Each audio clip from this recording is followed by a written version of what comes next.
Hi, my name is P. Scott Corbett, and I want to just take a minute or two to discuss the background that went into my writing and publishing of my recent historical novel, Uniformly Undeserved. I've spent most of my academic career studying and analyzing Asian American activities and Asian American history within the context of the larger American epic story, shall we say, and so on. Back in 1987, I published Quiet Passages, which is a nonfiction analysis of the repatriation movement of Japanese and Americans between our two nations during World War II. And as a result, I gained some knowledge of the conditions in relocation centers. I gained some knowledge about the political and technical processes of bringing about those sorts of repatriation movements, etc. So since then, I have continued to focus in on World War II topics and so on. And I finally got to the point where I wanted to tell a story. I wanted to weave a narrative that blended together many different aspects about the war that are commonly not known, particularly with regards to the experiences of Japanese Americans, and Japanese American servicemen. So even though I have them walking through well-documented events, which I did considerable amount of research on to try to make as accurate as possible, I have two fictional characters. One of them, Aeji Takahara, and the other one is Saburo Jahana.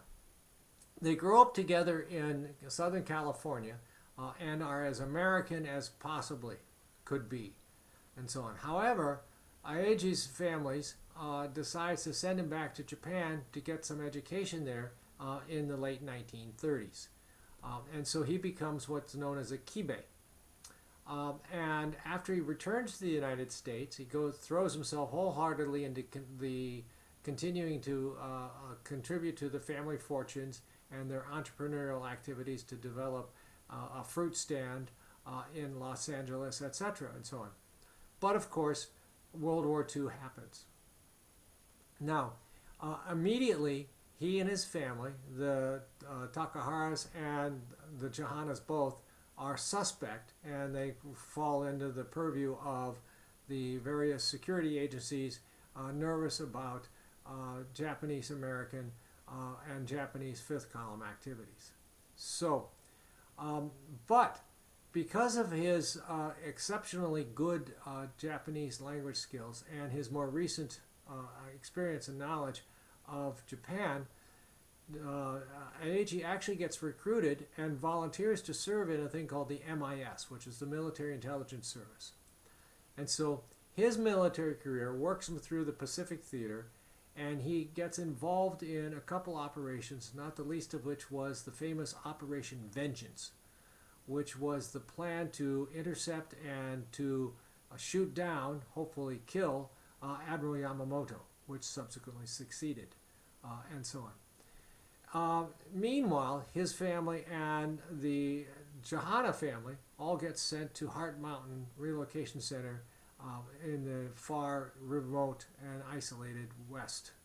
So,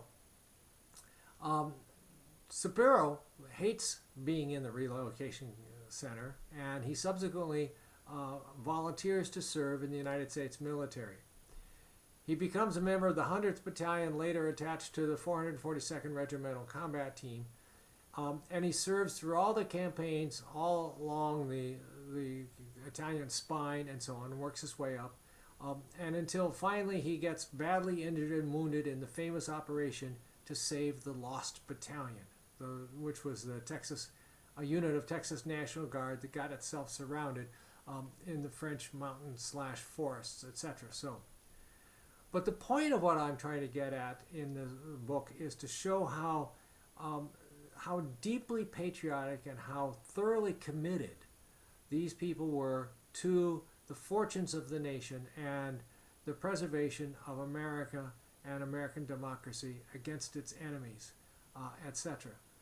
So even though they are fictional characters, I walk them through true-to-life experiences, etc., in an effort to try to create a narrative that will educate both emotionally and just perhaps in some cases accurately and historically some elements of World War II, and to help some people perhaps take a different view of how Asian and Asian Americans have been an integral and important part of our history.